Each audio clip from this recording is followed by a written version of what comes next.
ముంతా తుఫాను ప్రభావం కాకినాడ చుట్టుపక్కల ప్రాంతాలలో భారీ ఎత్తున కనిపిస్తుంది. గంటకి కూడా పూర్తి స్థాయిలో కూడా మనకి వర్షపాతం ఎక్కువ శాతం నమోదవడం, అదేవిధంగా ఈదురుగాలులు కూడా చాలా వేగంగా వస్తున్న పరిస్థితి నెలకొంది. అయితే పూర్తిగా మత్స్యకార గ్రామాల చుట్టూ కూడా ఒకవైపు అనేక భయానక దృశ్యాలు కనిపిస్తున్నాయి. ఒకవైపు వాడరేవు చుట్టూ కూడా ఎక్కడికక్కడ ఈదురుగాలు బాగా భారీ ఎత్తున రావడంతో పడవలు మొత్తం కూడా డ్యామేజ్ అవుతున్న పరిస్థితి నెలకొంది. ప్రస్తుతం మనతో పాటు మాజీ మంత్రి కన్నబాబు గారు ఉన్నారు.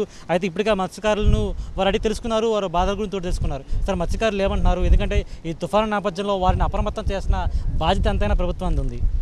ఈరోజు ఉదయం మా ప్రీతమ నాయకులు మాజీ ముఖ్యమంత్రి వర్యులు పార్టీ అధ్యక్షులు శ్రీ వైఎస్ జగన్మోహన్ రెడ్డి గారు ఈ ప్రాంతంలో కొంతమంది నాయకులతో మాట్లాడి ఇక్కడ పరిస్థితులు ఏ విధంగా ఉన్నాయనేది ఆరా తీశారు, మాకు సూచనలు ఇచ్చారు. అందరూ కూడా అప్రమత్తంగా ఉండాలి, ప్రజలందరూ కూడా ఈ విపత్తు బారిన పడకుండా మనం సహాయ చర్యల్లో పాల్గొనాలి. అదేవిధంగా అందరినీ అప్రమత్తం చేయండి. స్థానికంగా ఉన్న నాయకులు, మన నాయకులందరూ కూడా స్థానికంగానే అందుబాటులో ఉండండి అని చెప్పి మాకు వారు ఆదేశాలు ఇవ్వడం జరిగింది. ఈరోజు ఉదయం నుంచి మేము తీర ప్రాంత గ్రామాలు కానీ ఇవన్నీ తిరుగుతూ ఉన్నాం. మీరు కూడా చూశారు. మొంతా సైక్లోన్ ఎఫెక్ట్ ఇంకా ఇవాళ ఉదయం నుంచి బాగా పెరుగుతోంది, తీవ్రం అవుతుంది.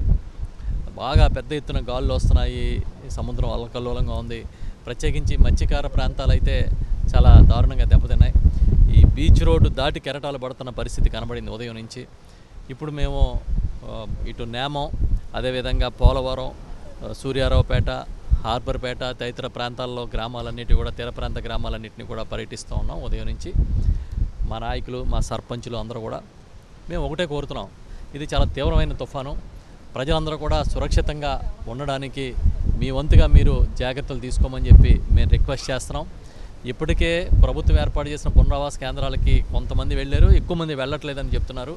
మేమేం చెప్తున్నామంటే, మీరు పునరావాస కేంద్రాలకి వెళ్ళడానికి మీకు ఆసక్తి లేకపోతే సురక్షిత ప్రాంతాలకైనా తరలి వెళ్ళమని చెప్పి మేము రిక్వెస్ట్ చేస్తున్నాం. అదేవిధంగా మా పార్టీ నాయకులు, శ్రేణులకి, కార్యకర్తలకు కూడా మేము విజ్ఞప్తి చేస్తున్నాము, దయచేసి నిర్లక్ష్యంగా ఉండొద్దని చెప్పి కోరుకుంటూ ఉన్నాం. అదేవిధంగా గతంలో ఒకసారి మనం వెనక్కి తిరిగి చూస్తే, గత ప్రభుత్వంలో ముఖ్యమంత్రిగా జగన్మోహన్ రెడ్డి గారు ఉన్నప్పుడు ఇలాంటి విపత్తులు వచ్చినప్పుడు, ప్రకృతి విపత్తులు వచ్చినప్పుడు కానీ, భారీ ఎత్తున వరదలు వచ్చినప్పుడు కానీ ఏ విధంగా సహాయ చర్యలు చేసామనేది ఒక్కసారి గుర్తు చేసుకుంటే, అందరూ కూడా అవన్నీ గుర్తు చేసుకుంటే ఆనాటి ప్రభుత్వం ఎంత సమర్థతతో పనిచేస్తుందో మనకు అర్థమవుతుంది. ఆ రోజు ఉచితంగా మందుల దగ్గర నుంచి నిత్యావసర వస్తువుల వరకు ఇంటింటికి మా ముఖ్యమంత్రిగా జగన్మోహన్ రెడ్డి గారు ఉన్నప్పుడు పంపిణీ చేయించారు.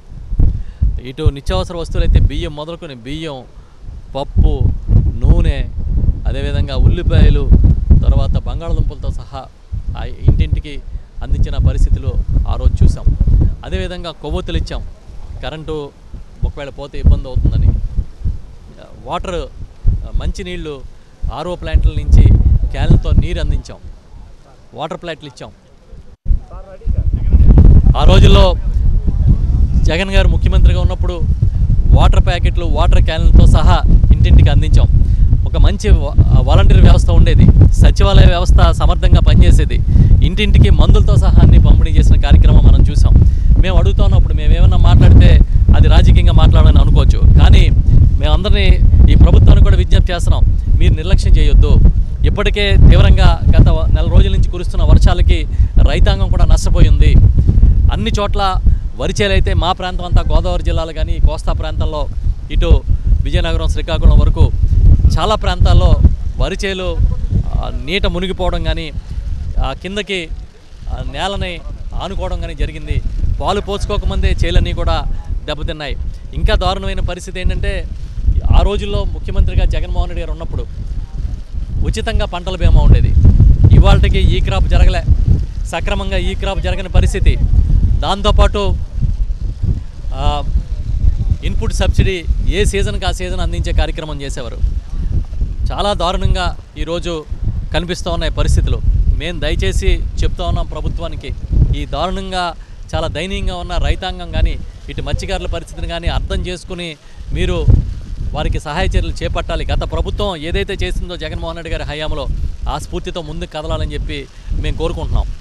ఇది ఇప్పటికే కూడా పూర్తిగా ఈ అల్పపీడన ప్రభావం పూర్తిగా కూడా తుఫాన్ కారణంగా తీరం దాటే ప్రదేశానికి కాకినాడ ప్రాంతానికి కేవలం దక్షిణ వైపున 50 కిలోమీటర్ల దూరంలో ఉన్నారు. ఆ చుట్టుపక్కల ప్రాంతాలంతా కూడా వ్యవసాయ భూమిలో ఉన్నాయి. వ్యవసాయ పరంగా వారు నష్టపోయే అవకాశం ఉంది. అలాంటి వారికి ఎటువంటి ప్రభుత్వం భరోసా కావాలంటే ఇప్పుడు వ్యవసాయంగా చూసుకుంటే చాలా తీవ్రమైన నష్టం జరిగినట్టే. కనీసం ఒక 10% వరి చేలు కూడా ప్రొటెక్ట్ చేసుకోలేని పరిస్థితిలో ఉన్నాం. దాదాపుగా రైతాంగం వాళ్ళ ఉదయం నుంచి మేము మా ప్రాంతంలో చాలామంది రైతులతో మాట్లాడినప్పుడు రైతాంగం అంతా కూడా నష్టపోయే పరిస్థితి. మేము అదే చెప్తున్నాం. ఇప్పుడు మేము ఏ మాట అయినా సరే మేము ప్రజా సంక్షేమం దృష్ట్యా మాట్లాడుతూ ఉన్నాం. దయచేసి ప్రభుత్వం అప్రమత్తంగా ఉండాలి, ప్రజలందరూ కూడా అప్రమత్తంగా ఉండాలి. ఇది పెద్ద విపత్తు అని చెప్తా ఉన్నారు. విపత్తు నిర్వహణ శాఖ కానీ వాతావరణ శాఖ కానీ చాలా పెద్ద ఎత్తున భయాందోళనలు ఉంటాయి. కాబట్టి మీరందరూ కూడా అప్రమత్తంగా ఉండమని సూచిస్తున్న తరుణంలో దయచేసి ప్రజలందరూ కూడా వారి జాగ్రత్తలు వారు తీసుకోవాలి. ప్రభుత్వం కూడా అన్ని విధాల చర్యలు తీసుకోవాలని చెప్పి మేము కోరుకుంటా ఉన్నాం. మా నాయకుడు జగన్మోహన్ రెడ్డి గారు ఏదైతే ఉదయం మాకు సూచించారో ఆ విధంగా మేము అందరం కూడా స్థానికంగానే ఉండి అందరికీ అందుబాటులో ఉంటామని కూడా చెప్తా ఉన్నాం. ఇది రైట్. పూర్తిగా కూడా ఇప్పటికే మత్స్యకార ప్రాంతాల చుట్టూ కూడా వైఎస్ఆర్సీపీ నాయకులు ఎప్పటికప్పుడు పూర్తిగా పర్యవేక్షిస్తూ వారిలో కొంత భరోసాను ఇస్తున్నారు. అదేవిధంగా గత ప్రభుత్వం ఏ విధంగా వీరికి మత్స్యకారులకు అదేవిధంగా పంటను కోల్పోయిన రైతులకు కూడా సహాయం అందిస్తుంది. అదేవిధంగా ఇప్పుడు ప్రభుత్వం కూడా అదేవిధంగా ఆదుకోవాలని కూడా వైఎస్ఆర్సీపీ నాయకులు డిమాండ్ చేసిన పరిస్థితి కనిపిస్తుంది. వీడియో నరసింహతో నరేష్, సాక్షి టీవీ, కాకినాడ నుంచి.